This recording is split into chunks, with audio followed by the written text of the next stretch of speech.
Friday, guys. I'm so glad that you are here with me today. As you can see, there is no video today. I am actually in the car on my way to a friend's house, but I did not want to miss out on giving you your Friday follow-up video. And so here I am recording in my car in the dark on my way to a friend's house, as I said. So don't have to keep saying that.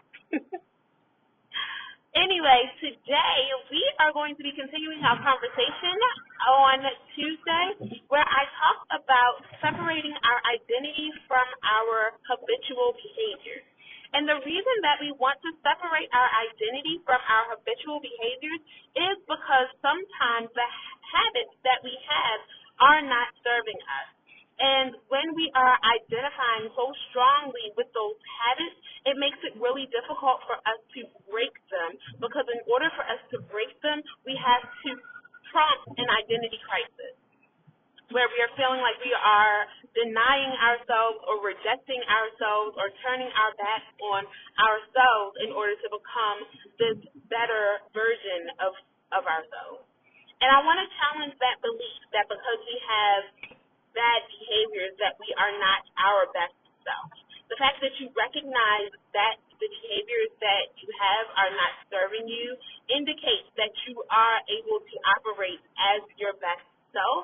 And so the issue is not a character flaw, it is a behavior flaw. It is a trained behavior issue and not an issue with who you are as a person.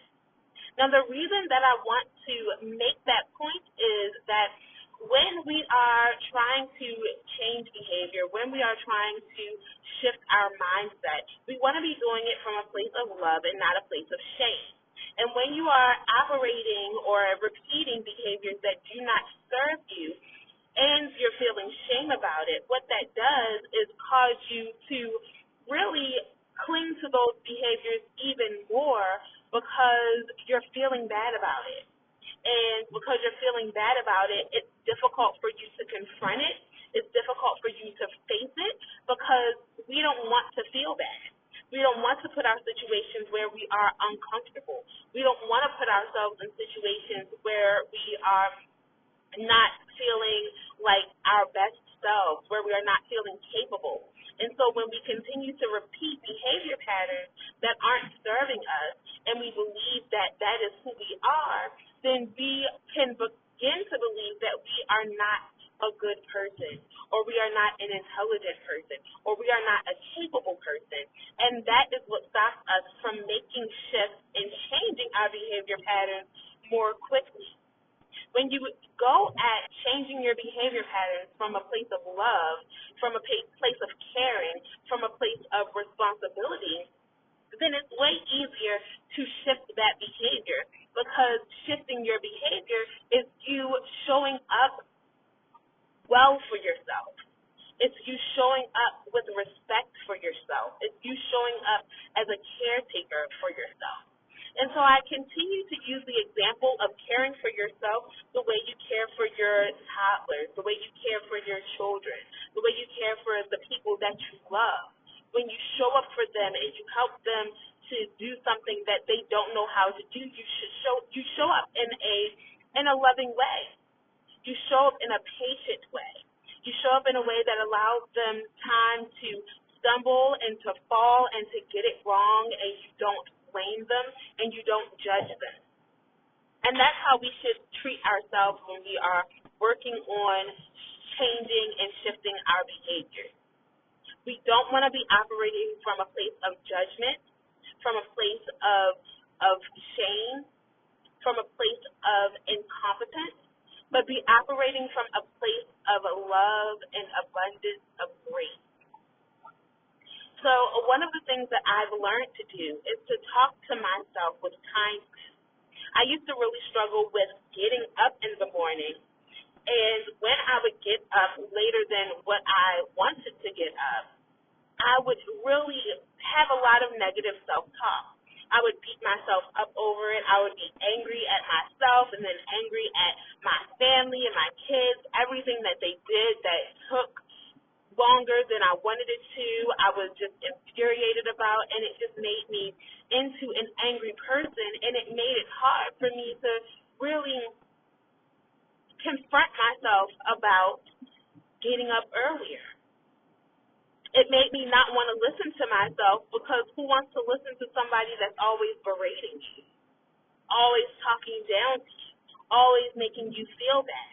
And so what I learned to do is to wake myself up gently, the way that I would wake up my little princess, my daughter. And so what I do now is that when I'm having a hard time getting up, I actually will coax myself awake. I speak to myself the way I speak to my daughter, and I say, come on, Gina, time to get up. Come on, baby girl, let's go. Let's get it.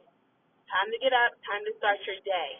And just that shift, just that change in tone makes me a lot more peaceful in the morning, makes me a lot more willing to get up, because I'm talking to myself with kindness and encouragement.